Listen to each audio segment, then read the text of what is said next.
There are stories that begin with a whisper, and stories that begin with a storm.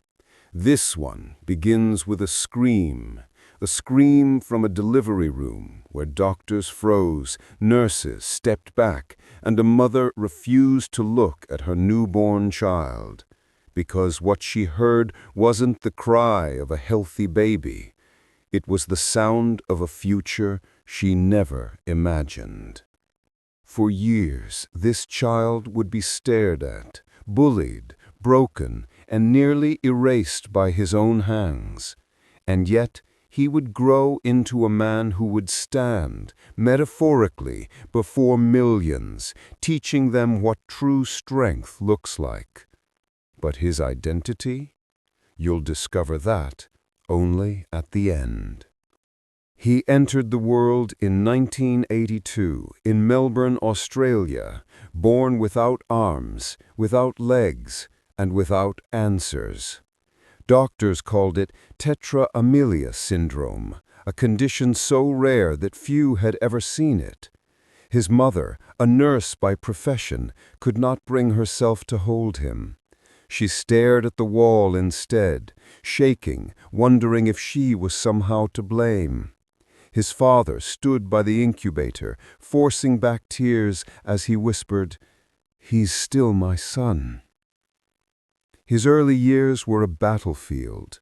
Walking into school was like walking into an arena. Children didn't whisper, they pointed. Some laughed, some turned away in fear. One boy, during recess, looked him straight in the eyes and said, "Why do you even come here? You can't do anything." That moment stayed with him like a splinter. The despair grew heavier each year, until one afternoon, quiet, warm, almost peaceful, he decided he had endured enough. He slid into the bathtub, letting the water rise level with his jaw. With no arms to grab the edges, he didn't need much force, just to lean forward, and it would all be over. For a full minute, he stared at the rippling surface. He imagined his family finding him. He imagined his mother crying at an empty bed, and that single heartbreaking image pulled him back from the edge. Years later, a school janitor handed him a magazine about a man who lived with disability yet chose joy. The janitor said only one sentence: "Maybe your pain is meant to become someone else's map." That sentence changed everything. He began experimenting with the tiny foot-like appendage on his left side, his chicken drumstick. He learned to type with it. He learned to answer the phone. He learned to toss a tennis ball, flip pages, and eventually swim. At 17, he reluctantly spoke to a group of younger students. But when he shared the raw truth about his darkest moments, the room fell silent. Some students cried. One boy said that he had been planning to take his own life, but changed his mind after hearing him. That day, he found his calling. He began traveling, speaking, and confronting the world on his own terms. No arms, no legs, but a voice that shook auditoriums. He visited prisons, schools, refugee camps, any place where hopelessness lived.